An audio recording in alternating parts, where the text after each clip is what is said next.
অনেকটাই শীতের গা সরে গিয়েছে, তাই বেশ কিছু গরমের গাছ একেবারে সামনে আনতে হবে, মানে কড়া রোদ যেখানে পড়ে সেই জায়গাতে রাখতে হবে বলে বাগানে আবারও কাজকর্ম শুরু করে দিয়েছি।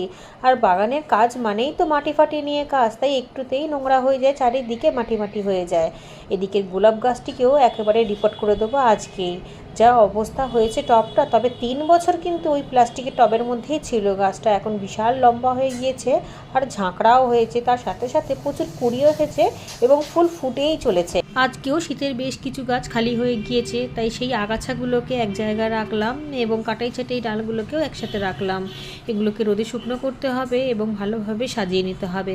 মাটিগুলোকে এক সাইডভাবে একটুখানি জায়গা করে রোদ খাওয়াতে হবে। রোদ খাইয়ে খাইয়ে কিন্তু সমস্ত আমি গরমের বেড রেডি করছি, কোনো মাটিটাই আমি রোদ ছাড়াই চারা বসিয়ে দিচ্ছি না, এতে করে পরে সমস্যা হতে পারে, তাই এখনই রোদ খাইয়ে নিলে শোধন হয়ে যাবে মাটিটার।